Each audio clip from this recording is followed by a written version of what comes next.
परिसर में। देखिए दोस्तों, आज हम पढ़ेंगे जहांगीर। ठीक है, ये चल रहा है अपना मुगल काल। तो इसमें हमने अब तक बाबर को निपटा दिया। ठीक है, हुमायूं हो गया, अकबर हो गया। ठीक है, और अब हो रहा है जहांगीर। जहांगीर का टॉपिक पूरा हो रहा है। देखिए दोस्तों, बिल्कुल शॉर्टकट में निपटाएंगे। देखिए जहांगीर एक नज़र में। देखिए शासनकाल इसका कब से कब तक है? 1605 से 1627। 1605 से 1627। ठीक है, इसका जन्मस्थल इसका शेख सलीम चिश्ती की कुटिया फतेहपुर सिकरी। शेख सलीम चिश्ती की कुटिया फतेहपुर सिकरी। यानी कि जब अकबर बादशाह था तो अकबर के कोई औलाद नहीं हो रही थी। ठीक है, कोई संतान नहीं हो रही थी, तो वो शेख सलीम चिश्ती की दरगाह पर गया। ठीक है, उसे बैठ करके उसने दुआ में अपने पुत्र को मांगा। ठीक है, थोड़ा टाइम बाद में उसके जो पुत्र हो गया, तो उसने शेख सलीम चिश्ती के उधर कुटिया के उधर उसका जो पुत्र हुआ। ठीक है, बहुत टाइम बाद में तो उसने शेख सलीम चिश्ती के नाम पर इसने जहांगीर का नाम सलीम रख दिया। ठीक है, तो जो बचपन का नाम है इसने शेख सलीम चिश्ती के नाम पर अपने बेटे जहांगीर के, जो बड़ा हुआ उसके बाद जहांगीर था, उसको जो बचपन का नाम उसका सलीम था। ठीक है, प्यार से उसको शेख बाबा अकबर कहता था। ठीक है, अब जहांगीर की बात करें, बड़ा हो गया तो जहांगीर नाम रख दिया। ठीक है, तो जो उसकी प्रधान स्त्री थी जहांगीर की यानी पत्नी, वो थी नूरजहाँ। ठीक है, और उसका जो मूल नाम होता है नूरजहाँ का मेहरुनिसा होता है। ठीक है, ये कहा जाता है कि जैसे जहांगीर है, अब जैसे जहांगीर है तो उसके जैसे जहांगीर है तो उसकी सेना में बहुत से सिपाही थे। उसकी सेना में बहुत से सिपाही थे, तो एक सिपाही था। ठीक है, तो उस सिपाही की एक जो खूबसूरत जो उसकी बीवी थी, तो उसका नाम था नूरजहाँ। ठीक है, तो उसका नाम था नूरजहाँ। तो उसने शादी तो वैसे करके तो उसको ये पसंद आ गई थी। ठीक है, तो उसने क्या किया, नूरजहाँ के जो पति था उसने चुपके से उसने नूरजहाँ के पति यानी उस सिपाही की उस सैनिक को मरवा दिया। ठीक है, उसने नूरजहाँ को प्राप्त करने के लिए इसको सैनिक को मरवा दिया और बाद में इसने नूरजहाँ से इसने शादी कर ली। अब इसकी ज़रूरी नहीं है, अब जैसे जहांगीर है, जैसे आप नाम से जैसे जान रहे हो जहांगीर, तो जहांगीर का ऐसा है इसमें, जैसे इसको बहुत सी शादी की थी, इसको जो लड़की जैसे पसंद आ गई थी, तो मतलब जो महिला पसंद आ गई तो लड़की पसंद आती तो लड़की से कर लेता, महिला पसंद आती तो महिला से कर लेता, कोई दासी पसंद आती तो दासी से कर लेता। ठीक है, कोई और राजा अगर अपनी बेटी की शादी करवाता तो उससे कर लेता। ठीक है, तो उसने ऐसे करके 4-5 शादी की थी। तो इसकी जो पत्नियां हैं वो इस प्रकार है कि जोधपुर है, राजस्थान है, तो राजस्थान के जोधपुर की जो राजकुमारी जोधाबाई, जोधपुर के राजकुमारी जोधाबाई और जयपुर की राजकुमारी मानबाई, जो मानसिंह राजा मानसिंह है उसकी बहन। ठीक है, उस जोधपुर की राजकुमारी जोधाबाई से भी इसकी शादी हुई थी और आमेर की जो राजकुमार थे मानबाई, उससे भी इसकी शादी हुई थी। ठीक है, 3-4 शादी उसने और कर रखी थी। ठीक है, अब इतनी शादी कर रखी तो पुत्र तो होंगे बहुत सारे। तो जो खास पुत्र वो इसमें खेस है। ठीक है, खुसरो और खुर्रम।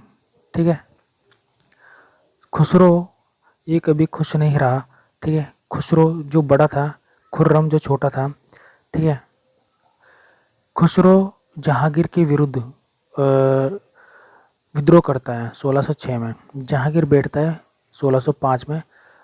अब तो मतलब ये नहीं कि 1605 में बैठा तो उस समय 1605 में जहांगीर की शादी नहीं रोकी होगी, या फिर मतलब शादी हो रखा, उसका पुत्र भी हो रखा और उसका जो पुत्र था वो बड़ा भी हो रखा। ठीक है, कम उम्र में शादी होती है। तो 1605 में तो ये बैठा और 1606 में खुसरो ने विद्रोह कर दिया। ठीक है, देखिए अकबर के बाद में अब जो होगा वो जो राजा बने उसका पुत्र उसका विद्रोह करेगा। ठीक है, चाहे जहांगीर का टाइम हो चाहे शाहजहाँ का टाइम हो।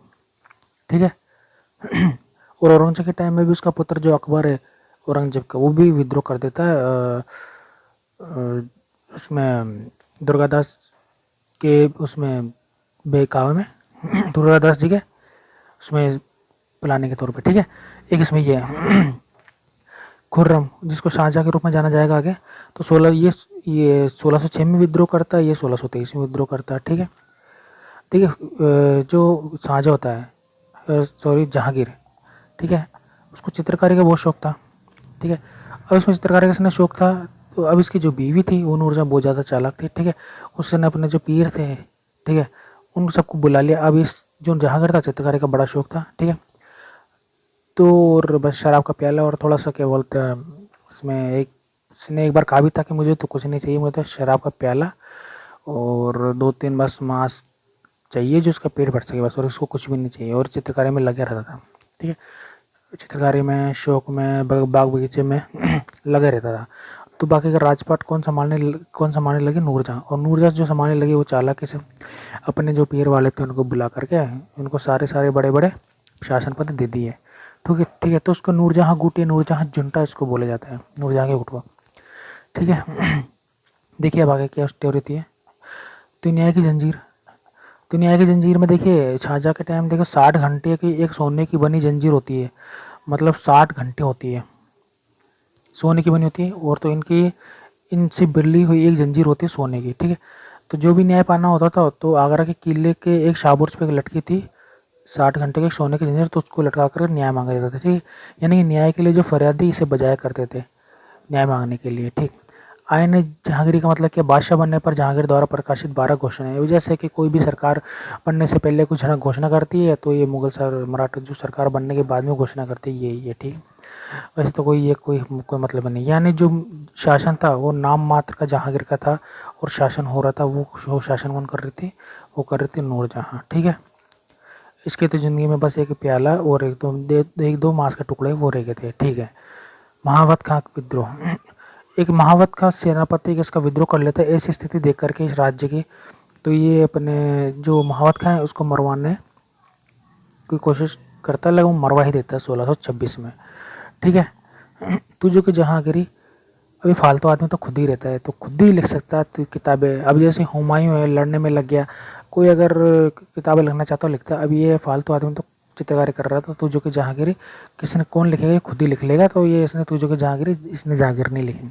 फारसी भाषा में जहांगीरी द्वारा लिखी आत्मकथा, ठीक है, फारसी भाषा बाबर ने लिखी तुर्की में, ठीक है।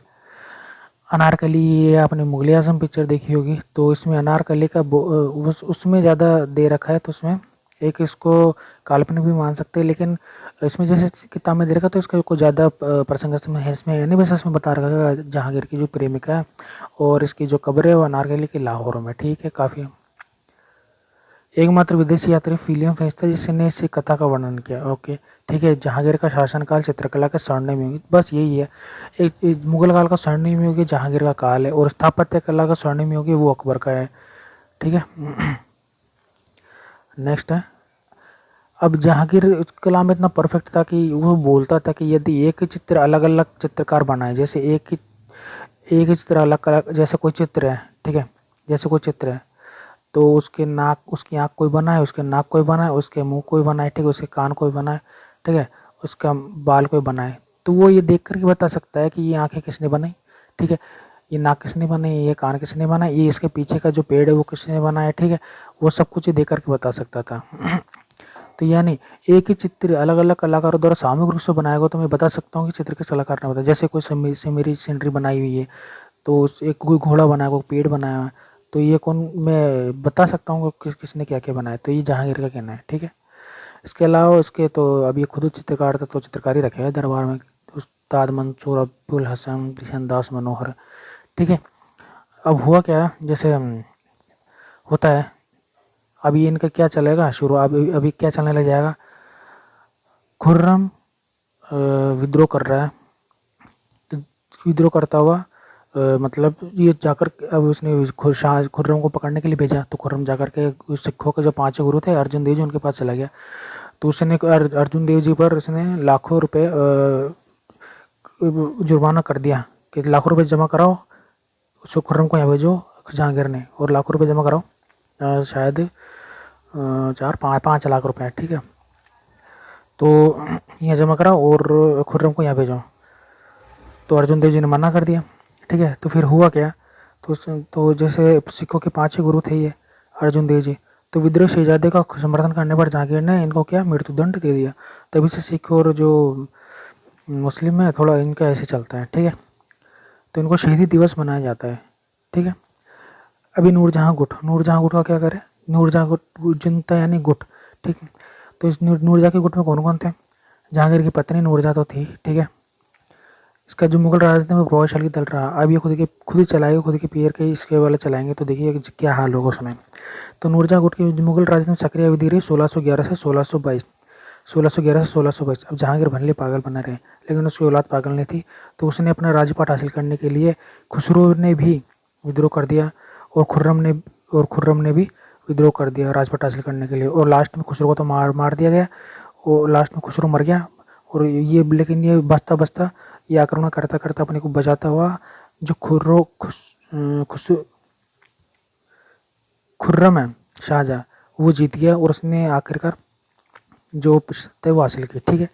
प्रभावशाली सदस्य कौन कौन से थे, प्रभावशाली सदस्य इत्मादुद्दौला, देखिए उसके दरबार में, जहांगीर के दरबार में, यानी उसकी जो बेटा था जहांगीर राज करती थी, उसकी जो बीवी थी वो नूरजहाँ, ठीक है, उसकी बीवी वो राज करती थी, ठीक है।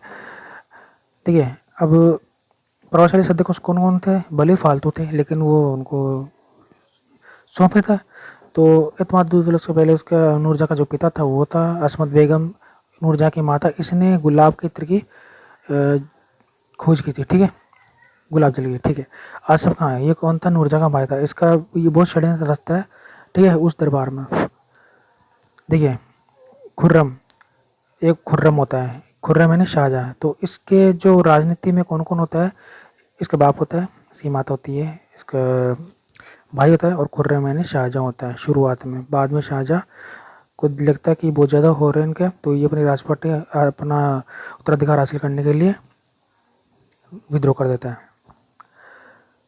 हाँ, सिक्कों पर शाही फरमान नूरजहाँ का नाम से अंकित होता है। ये जो सिक्के चल रहे हैं वो राजा के नाम से चलेंगे, लेकिन ये किसके नाम से चल रहे हैं, ये नूरजहाँ के नाम से चल रहे हैं। असमत बेगम की जो बेटी थी नूरजहाँ, उसके नाम से चल रहे हैं। पिताजी इसके मर गए, तो इत्मादुद्दौला का मकबरा का बनवाया इसने आगरा में, तो आगरा में बनवाया, किसके द्वारा, बेटी के द्वारा बनवाया गया पिताजी का मकबरा। ये मकबरा मुगल काल में पूरी तरह संगमरमर से बना हुआ था। पहला मकबरा था जिसमें सबसे पहले पितरादुरा का प्रयोग किया गया। पितरादुरा का मतलब होता है संगमरमर पर जो रंगीन पत्थर थे उनका प्रयोग, ठीक है। सूरसागर द्वारा जहांगीर के संरक्षण में लिखा गया ग्रंथ है, ठीक है। शालीमार बाग, वही आराम बाग, मतलब आराम करने का शौकीन था, तो कश्मीर में जहांगीर द्वारा जो शालीमार बाग बनवाया गया। मुगल काल में प्रचलित फैशन क्या था, अब ये जहांगीर ने क्या किया, पुरुषों के द्वारा कान छिदवाकर आभूषण पहनने का फैशन प्रारंभ किया है। ये मुगल कान में नहीं पहनते थे, लेकिन इसने देखे ये फैशन अपने चालू कर लिया, ठीक है, जहांगीर ने, ठीक है। नूरजहाँ समकालीन ईरानी फैशन की प्रतीक थे। ये नूरजहाँ के समय ईरानी फैशन चलने लगा था। इसके अलावा ये जहांगीर का मकबरा कहाँ बना है, शाहदरा लाहौर में बना। जहांगीर का मकबरा शाहजहाँ लाहौर में बना। देखिए कोई भी राजा होता है वो अपना मकबरा खुद नहीं बनवाता है भाई, ठीक है। बहुत कम है कि कोई इतिहास में कोई नाम तो पकड़ लेना ना, जो कोई बादशाह है, कोई राजा है, वो अपना मकबरा खुद बनवा रहा मरने से पहले, तो उस नाम को जरूर याद कर लेना, अगर होगा तो बता देंगे, वैसे है नाम ध्यान में नहीं आ रहा। तो भाई जहांगीर जो मर जाएगा तो उसका मकबरा उसकी बीवी बनवाएगी या कोई और बनवाएगा, ठीक है। तो नूरजहाँ द्वारा निर्माण किया गया जहांगीर के मकबरे का, ठीक है दोस्तों। तो ये जहांगीर का जो टॉपिक है ये पूरा यहाँ पे होता है, ठीक है। अगला टॉपिक हम पढ़ेंगे, ये जहांगीर का टॉपिक यहाँ पे पूरा होता है। अगला टॉपिक हम पढ़ेंगे शाहजहाँ, ठीक है। वीडियो कैसे लगी बताएगा जरूर, शॉर्टकट में आपको बताया। तो मिलते हैं अगले वीडियो में, तब तक के लिए धन्यवाद।